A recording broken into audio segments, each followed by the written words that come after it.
Handog ng Radyo Pilipinas World Service ang programang Global na Tayo.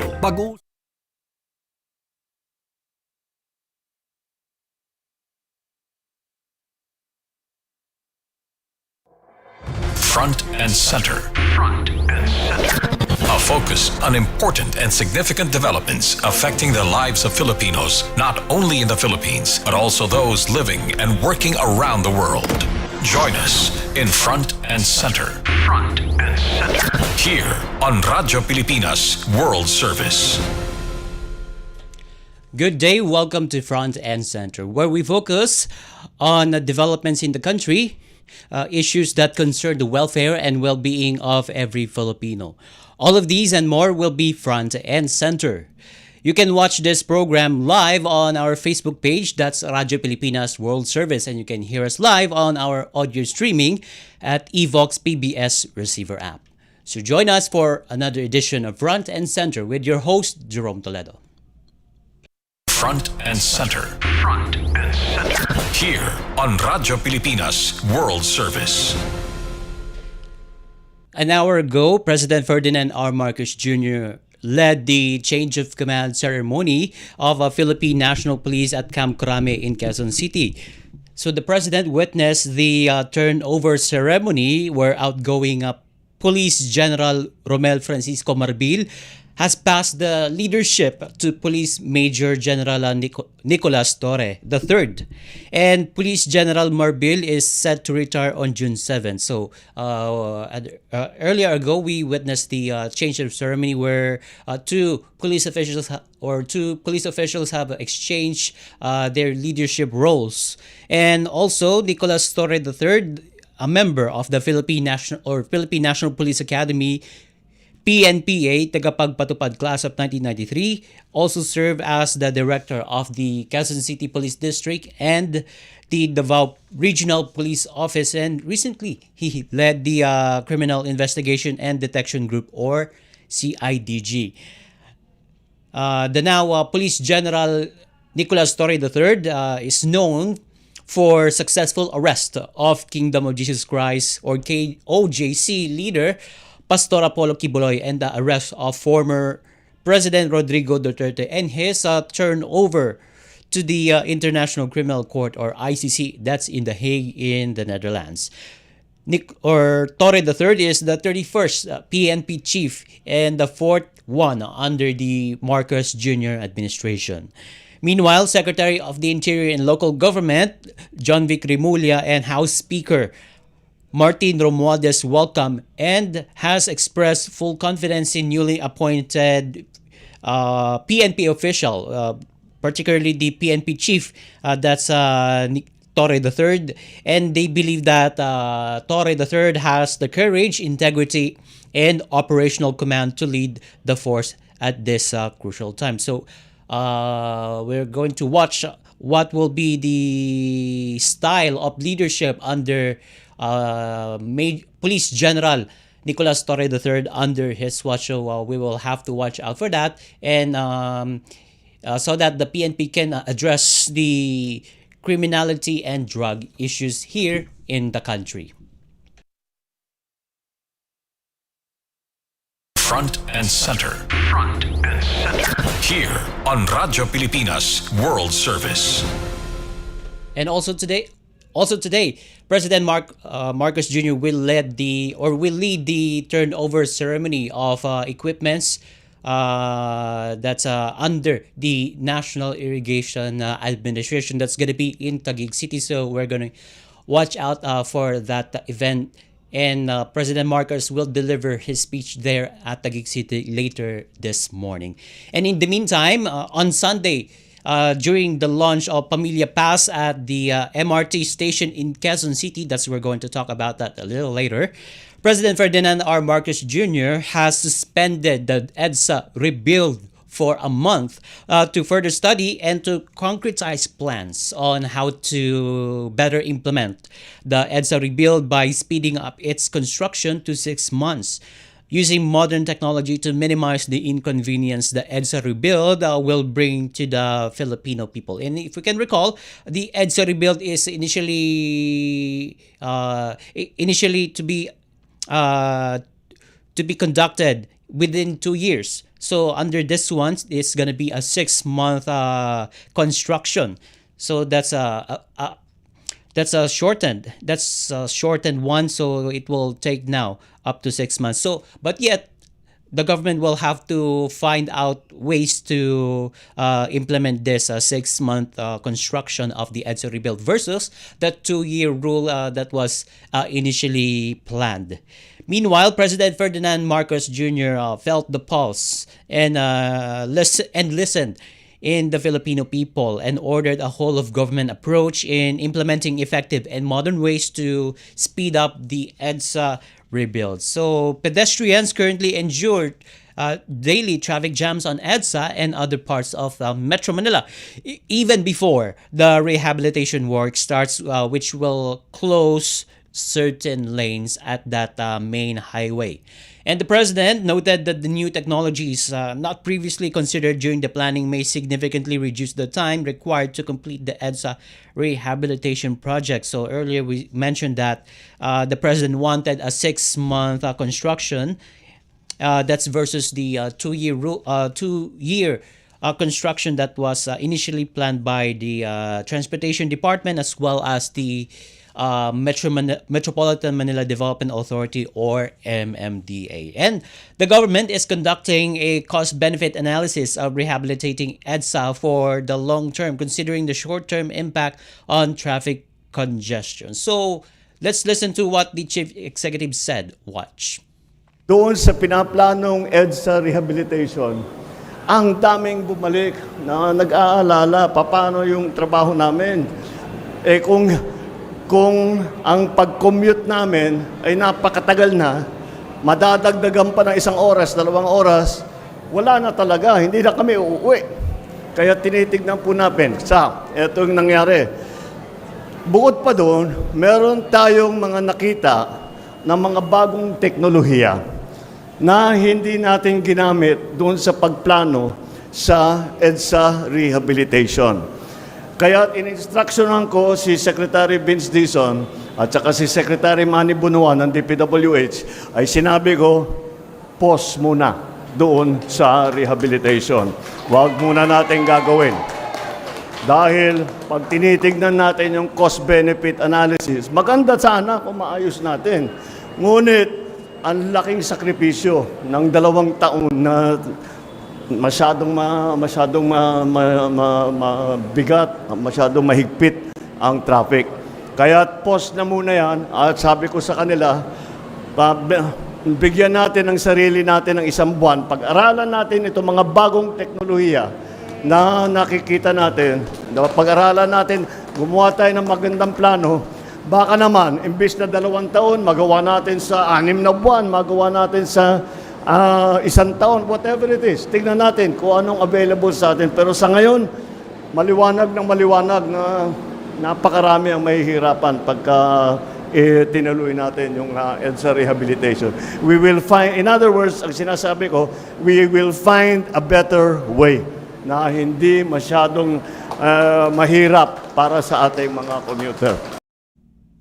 That was President Ferdinand R. Marcos Jr. So as the EDSA rebuild paused, so the odd-even scheme as the Metropolitan Manila Development Authority or MMDA cancels the implementation of odd-even scheme following the pronouncement of the chief executive to halt the EDSA rebuild and will give a chance to revisit the plan to ease the expected heavy traffic during the scheduled 2-year rehabilitation. So senators, on the other hand, were delighted to hear that the EDSA has been paused for a month. So they give thoughts on this issue.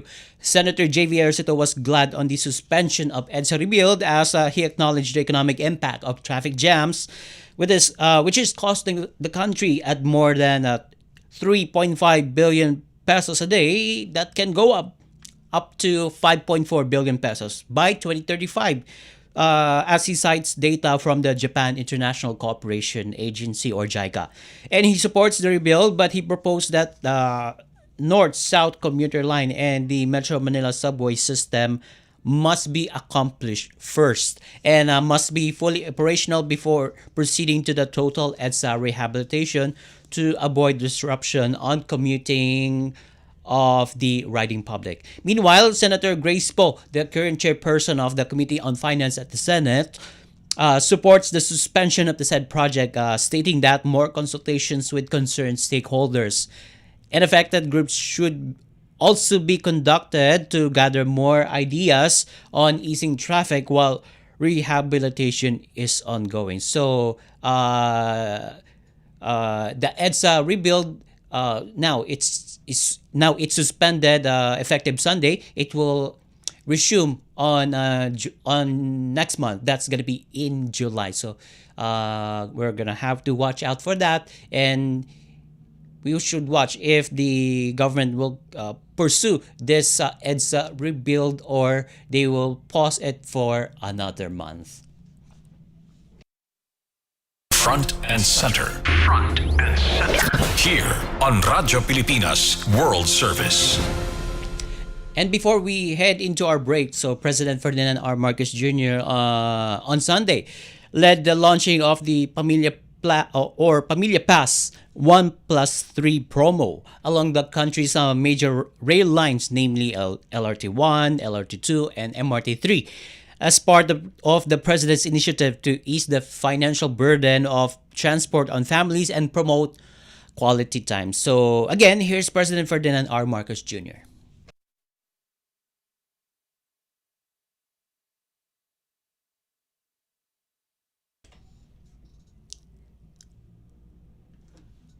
Okay. So while we are waiting for the material to play, okay. So listen carefully. So as I will mention the mechanics of the promo that was launched yesterday. So under the Pass 1+3 promo, all major rail lines, including MRT3 and LRT lines 1 and 2, offer free rides for up to 3 family members, with 1 paying family member every Sunday beginning June 1st. So that's we only need 1 paying family member, and then for the rest of the group, that's gonna be up to 3. They are free of charge, and they will not be charged on their ride on those railway systems. So the promo will last until the last Sunday of 2028. So that's going to be on December 2028. So last Sunday of December of 2028. So if we're going to analyze that. So family members, including parents and grandchildren, grandparents and grandchildren, siblings, as well as uncles and aunts or guardians with dependents can avail of the promo. So that's going to be, this promo is only for family members. So this that's friends and colleagues are not included in this promo. So on that, Transportation Secretary Vince Dizon said the government remains committed to make public transportation more accessible and affordable for all Filipinos. And when we come back, we will focus on Mpox cases in the country as it continuously being recorded in some areas in the country. So that's coming up when Front and Center returns. Para sa kanyang pagpunta sa Kuala Lumpur, Malaysia para sa 46th ASEAN Summit ay pinangunahan ni Pangulong Ferdinand R. Marcos Jr. ang 16th BIMP-IAGA Summit para markahan ang ika-8 taon ng pagtutulungan para sa pag-unlad ng Brunei Darussalam, Indonesia, Malaysia at Pilipinas. Our joint initiatives in connectivity, trade and investment facilitation, food and energy security, ecotourism, and green development have advanced significantly, reinforcing our commitment to narrowing the development gap in our sub-region. Binigyan din ng Pangulo na dapat ay pagpatuloy ang kooperasyon at mas palakasin pa ang pagkakaisa para sa mas matatag na hinaharap. The path ahead calls for even greater synergy, innovation, and political will. I am confident that through our cooperation, we will continue to transform these aspirations that we have held into lasting impact for our peoples. Para sa iba pang mga balita at impormasyon, manatiling nakatuto. Tapat sa pag-uulat. Radyo Pilipinas, Radyo Publiko, 738. This is a public service announcement. Discipline is the key. Umiwas sa aksidente sa daan. Ang pagmamaneho ay may kaakibat na responsibilidad, hindi basta mapaandar lang ang sasakyan. Kilatisin ang sarili, ang kahandaan sa manibela, siguruhing inyong konsentrasyon ay hindi magagambala. Importante rin na ating laging isipin, init ng ulo ay huwag pairalin, bagkus kaligtasan ng lahat ang siyang dapat unahin. Isang mahalagang paalala mula sa Presidential Broadcast Service at Radyo Pilipinas, Radyo Publiko 738. This is a public service announcement. From PBS, Presidential Broadcast Service at Radyo Pilipinas, Radyo Publiko, Front and 738. center. Here on Radyo Pilipinas World Service. Welcome back to Front and Center with your host, Jerome Toledo. So the cases of Mpox, formerly known as monkeypox, are continuously being recorded in some areas in the country. So more than 900 cases of Mpox have been recorded since 2024.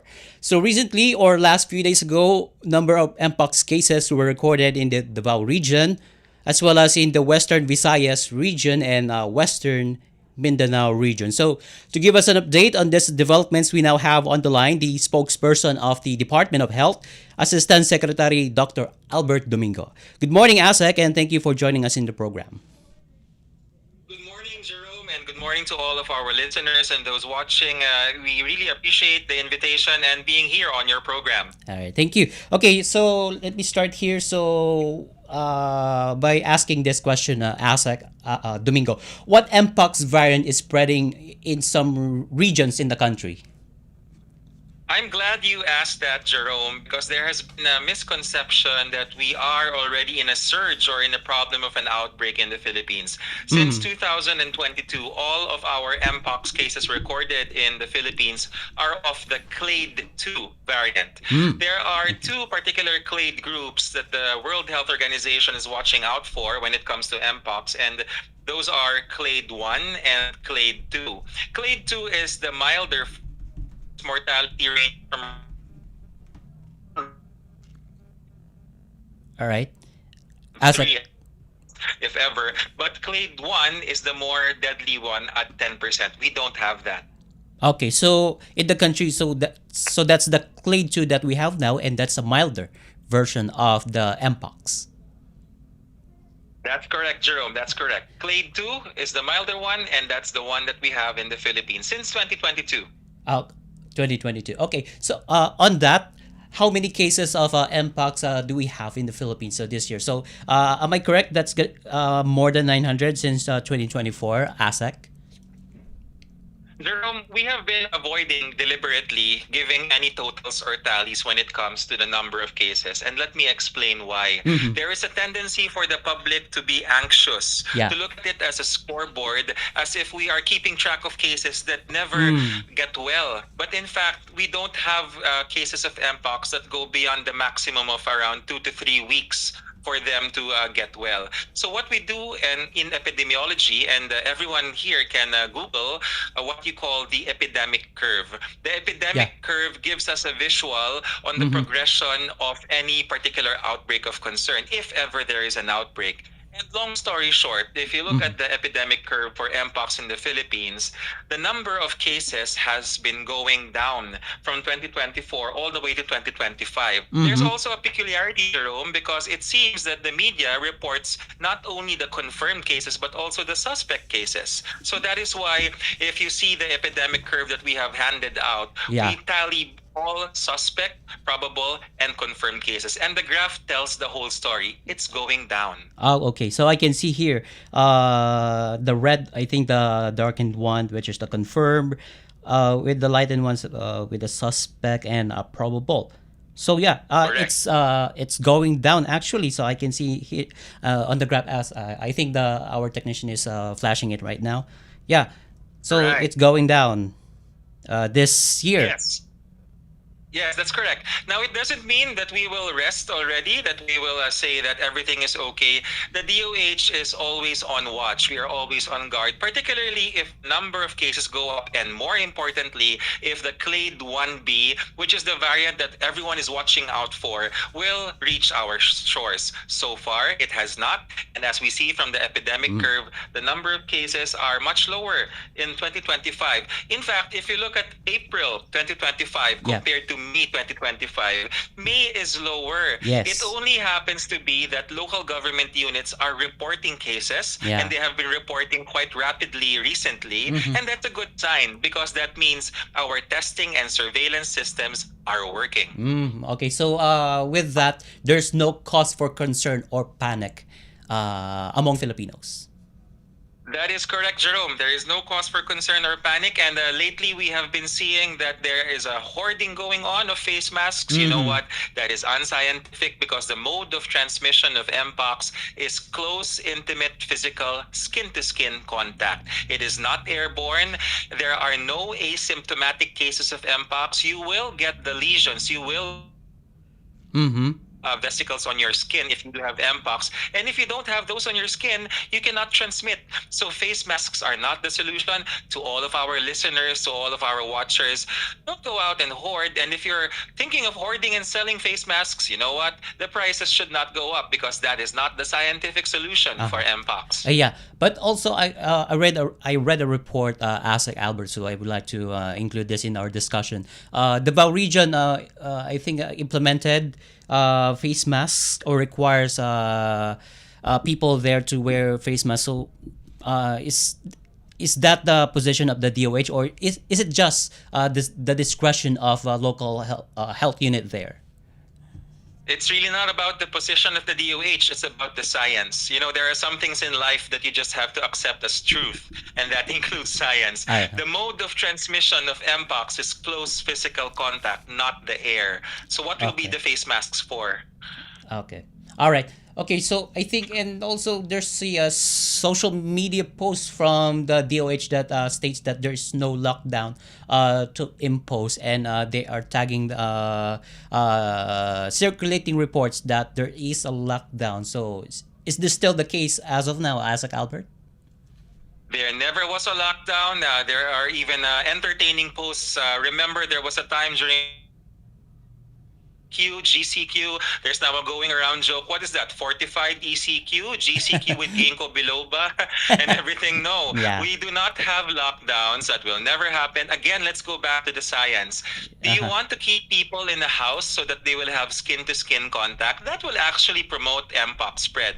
You want people moving around, living their daily lives, just being careful of all the many other diseases, not scared of Mpox because we have the situation under control. Okay. So obviously, given that DOH intensifies its monitoring and surveillance, so our healthcare system can handle this Mpox. That's correct. That's correct, Jerome. And the proof is, if you notice, our LGUs are able to detect. And also, again, going back to the science of it, Mpox can be treated, can be managed at home.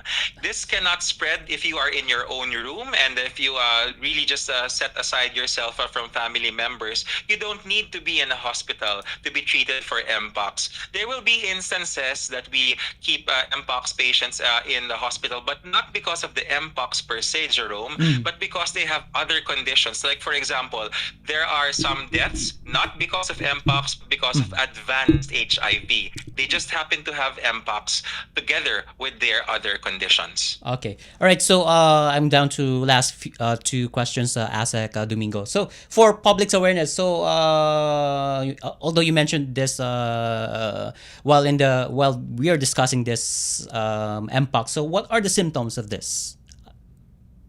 The main symptoms of Mpox are three things. Number one, of course, as I mentioned, you have your skin lesions. They are described as small bumps on the skin, similar to what you will see with the chickenpox or in Philippine language, the bulutong tubig. Yeah. But the Mpox may have some slight dimpling. But don't worry, consult your doctor to check. Now, the other two main symptoms would be fever, and then the third one would be what we call in medicine lymphadenopathy, which simply is swollen lymph nodes. You might notice it around your neck, you might notice it around your groin area, but those are the three signs. So you have the lesions on the skin, you have fever, and you have lymphadenopathy or swollen lymph nodes. If you don't have those symptoms, especially the skin symptoms, you cannot transmit Mpox. Okay. So, final message, Asek Domingo, to the public regarding this Mpox situation. So, go ahead, please. Yes, thank you, Jerome, and we appreciate the efforts of the Presidential Broadcast Service and also the mainstream media. We noticed that recently the viral concern is not Mpox per se, but the spread of fake news. There are several, I wouldn't want to say vloggers because it puts every vlogger in a bad light. There are good vloggers, but there are many others who just, for the sake of clicks and likes and content and the clout,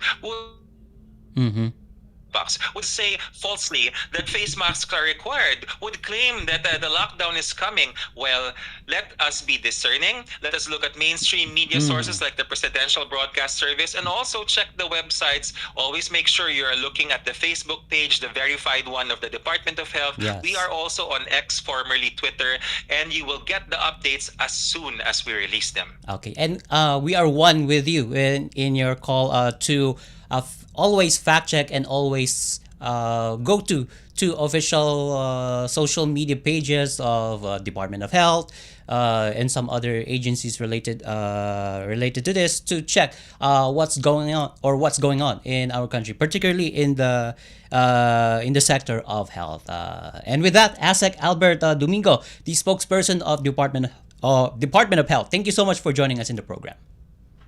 Thank you so much, Jerome, and have a great day ahead. Okay. And with that, we conclude this edition of Front and Center here on Radyo Pilipinas World Service. Together with our production team and technical personnel, this is your host, Jerome Toledo. Until next time, mabuhay, love the Philippines.